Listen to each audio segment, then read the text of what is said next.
नमस्कार दोस्तों, जैसा कि आप देख रहे होंगे जापान के अंदर एक पॉलिटिकल चर्निंग देखने को मिल रही है। और पिछले हफ्ते मैंने वीडियो बनाया था जहां पर आपको बताया था कि जो प्राइम मिनिस्टर हैं जापान के योशीहिदे सुगा, वो अपना पद छोड़ने वाले हैं। उसके बहुत सारे कारण हैं, उसको लेकर अलग से वीडियो भी देखा था हमने। लेकिन अब यहां पर डिसाइड हो गया है कि जापान का अगला प्राइम मिनिस्टर कौन होगा, और जो अगला प्राइम मिनिस्टर होने वाला है वो 100th प्राइम मिनिस्टर होगा जापान का, और वो होंगे फूमियो किशिदा। यहां पर आप न्यूज देख सकते हो, Fumio Kishida wins race to become Japan next prime minister. इसके बारे में डिटेल से देखेंगे कि एग्जैक्टली चल क्या रहा है वहां पर, क्यों यहां पर योशीहिदे सुगा को छोड़ना पड़ा अपना पद, और एग्जैक्टली अब आगे क्या होगा, भारत के ऊपर क्या इंपैक्ट आ सकता है, वो भी हम जानने की कोशिश करेंगे। चलिए आगे बढ़ते हैं। लेकिन उसके पहले अगर आप यूपीएससी या फिर किसी भी एग्जाम की तैयारी कर रहे हैं तो सिंपली आप हमारे ऐप को डाउनलोड कर सकते हैं या फिर study.com पर जा सकते हैं। जितने भी कोर्सेज हैं यूपीएससी, बैंकिंग, स्टेट पीसीएस, सभी कुछ आपको वहां पर काफी कम दाम पर मिल जाएगा। चलिए देखते हैं एग्जैक्टली हो क्या रहा है, हम क्यों इसके बारे में डिस्कस कर रहे हैं। देखिए, ये फूमियो किशिदा ये जापान के फॉरेन मिनिस्टर भी रह चुके हैं, वो रिप्लेस करने वाले हैं योशीहिदे सुगा को। अब ध्यान रखिएगा कि जापान के अंदर जो पार्टी रूल कर रही है उसका नाम है लिबरल डेमोक्रेटिक पार्टी, एलडीपी। तो एलडीपी की मेजॉरिटी खत्म नहीं हुई है। उस पार्टी के अंदर ही अगर आप देखोगे ना तो समय समय पर नए नए लीडर उभर कर आते हैं, और एक प्रकार से आप कह सकते हैं कि पार्टी के अंदर ही कंपटीशन होता है कि कौन यहां पर प्राइम मिनिस्टर का पद लेगा। तो फाइनली पार्टी के द्वारा डिसाइड किया गया है अभी वेडनेसडे को कि जो फूमियो किशिदा हैं उनको प्राइम मिनिस्टर बनाया जाएगा। लेट मी टेल यू कि he is well respected person with in the party, और उनको काफी सारा सपोर्ट है जो बड़े बड़े लीडर्स हैं। लेकिन प्रॉब्लम उनके साथ क्या है कि वो बहुत ज्यादा पॉपुलर नहीं है। मास अपील जो कहते हैं ना, वो उसके अंदर आपको देखने को नहीं मिलेगा। इसके अलावा यहां पर आपको पता है जो योशीहिदे सुगा हैं, अभी करंट में प्राइम मिनिस्टर हैं, उन्होंने ऑलरेडी अनाउंस कर दिया था कि जो इलेक्शन होने वाला है, अब आप ध्यान रखिएगा, यहां पर मैं आपको कुछ चीजें बता देता हूं कि जो जापान की पार्लियामेंट है उसको डायट कहा जाता है। जैसे हमारे यहां पर अपर हाउस और लोअर हाउस है, राज्यसभा, लोकसभा, वैसे ही वहां पर आप देख सकते हो वहां पर भी अपर हाउस और लोअर हाउस आपको देखने को मिलेगा। तो डेफिनेट सी बात है कि कौन सी पार्टी रूल करेगी वो लोअर हाउस डिसाइड करता है, जैसे हमारे यहां पर लोकसभा डिसाइड करती है। तो 465 सीट्स में आप देख सकते हो यहां पर एलडीपी जो शिंजो आबे की पार्टी है वो यहां पर रूल कर रही है, उसके पास मेजॉरिटी है। लेकिन ये जो लोअर हाउस है डायट का, वो एक्सपायर होने वाला है 21 अक्टूबर को, और 21 अक्टूबर के एक्सपायर होने के बाद जाहिर सी बात है कि एक नई सरकार बनी है तो री इलेक्शन होगा।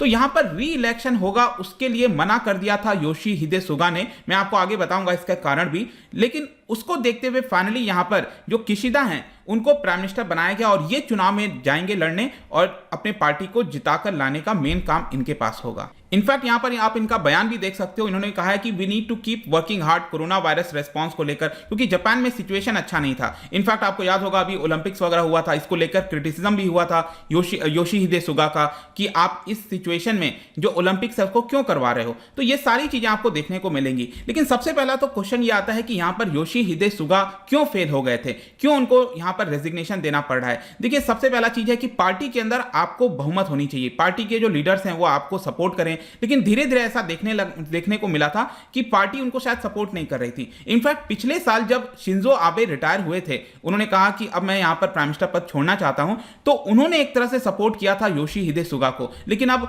शिंजो आबे भी एक प्रकार से सपोर्ट नहीं कर पा रहे थे। इनफैक्ट यहां पर जो रेटिंग्स वगैरह होती हैं कि किस पार्टी को कितना सपोर्ट है, आप देख सकते हैं कि 2020 में 65% लोगों का सपोर्ट था, और ये गिरकर फिर 35.9% पर आ गया। और लेटेस्ट जो सर्वे आया था 15 अगस्त को, इसमें उनका सपोर्ट सिर्फ 26% था। और इसीलिए जो पार्टी है एलडीपी, उसको लग रहा था कि अगर प्राइम मिनिस्टर का सपोर्ट इतना कम है तो उनकी पार्टी हार सकती है आगे आने वाले चुनाव में। और कहीं ना कहीं इसी को देखते हुए यहां पर जो लीडरशिप है उसके अंदर बदलाव आपको देखने को मिल रहा है। इनफैक्ट इस बहुत ही छोटे टाइम में, मतलब मुश्किल से 1 साल वो प्राइम मिनिस्टर रहे हैं योशीहिदे सुगा, और उनसे बहुत सारा एक्सपेक्टेशंस था कि कई सारे रिफॉर्म्स लेकर आएंगे, चेंजेस लेकर आएंगे। लेकिन वो सारे जो फंडामेंटल चेंजेस हैं जो प्रॉमिस किए गए थे वो यहां पर नहीं आया, जिसकी वजह से यहां पर वो फेल हो गए, आप कह सकते हो। और जैसा मैंने बताया यहां पर कि पार्टी के अंदर ही बदलाव हो रहा है, और किशिदा जो है एलडीपी पार्टी से 100th प्राइम मिनिस्टर, जापान के 100th प्राइम मिनिस्टर बनने वाले हैं। तो क्वेश्चन आता है कि फूमियो किशिदा ये कौन है, और आगे चलकर इंटरनेशनल जो फॉरेन पॉलिसी है भारत के पर्सपेक्टिव से,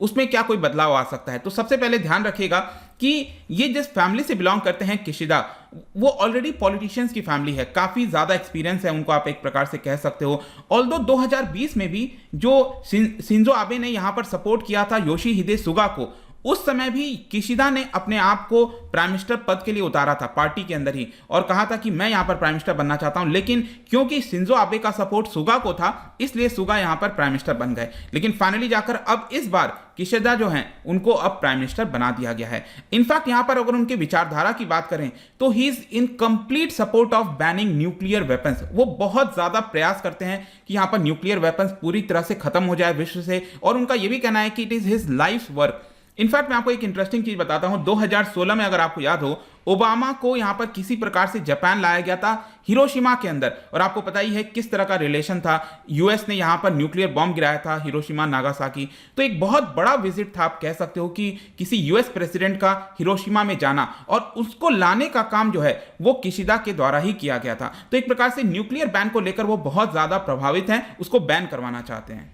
अगर इनके विचारधारा की बात करें तो मॉडरेट लिबरल पॉलिटिशियन बताए जाते हैं, और ऑल्दो अगर आप देखोगे जो एलडीपी है वो ज्यादा कंजर्वेटिव है एक प्रकार से।